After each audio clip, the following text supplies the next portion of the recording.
In mythological ancient Greece, soaring above Crete on wings made from wax and feathers, Icarus, the son of Daedalus, defied the laws of both man and nature. Ignoring the warnings of his father, he rose higher and higher. To witnesses on the ground, he looked like a god, and as he peered down from above, he felt like one too. But in mythological ancient Greece, the line that separated God from man was absolute, and the punishment for mortals who attempted to cross it was severe. Such was the case for Icarus and Daedalus. Years before Icarus was born, his father Daedalus was highly regarded as a genius inventor, craftsman, and sculptor in his homeland of Athens.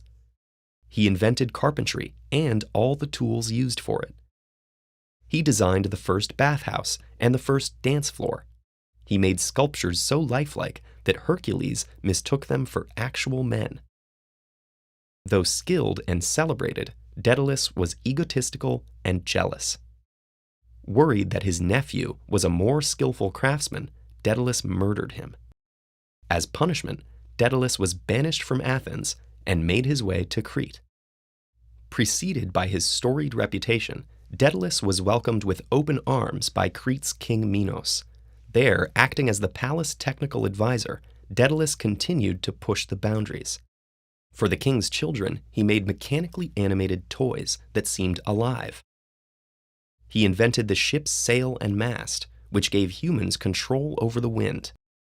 With every creation, Daedalus challenged human limitations that had so far kept mortals separate from gods, until finally he broke right through. King Minos' wife, Pasiphae, had been cursed by the god Poseidon to fall in love with the king's prized bull. Under this spell, she asked Daedalus to help her seduce it.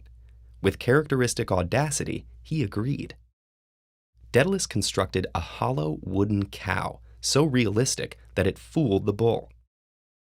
With Pasiphae hiding inside Daedalus' creation, she conceived and gave birth to the half-human, half-bull Minotaur. This, of course, enraged the king, who blamed Daedalus for enabling such a horrible perversion of natural law. As punishment, Daedalus was forced to construct an inescapable labyrinth beneath the palace for the Minotaur.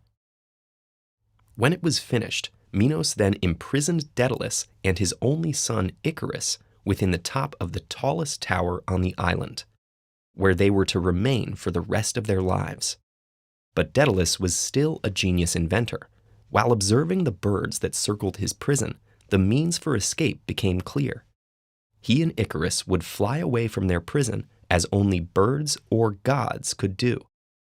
Using feathers from the flocks that perched on the tower and the wax from candles, Daedalus constructed 2 pairs of giant wings.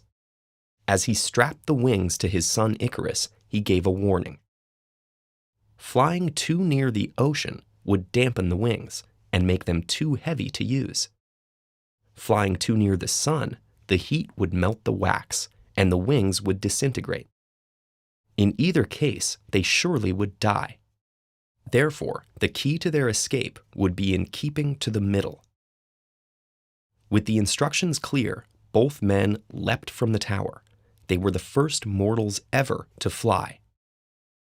While Daedalus stayed carefully to the midway course, Icarus was overwhelmed with the ecstasy of flight and overcome with the feeling of divine power that came with it. Daedalus could only watch in horror as Icarus ascended higher and higher, powerless to change his son's dire fate.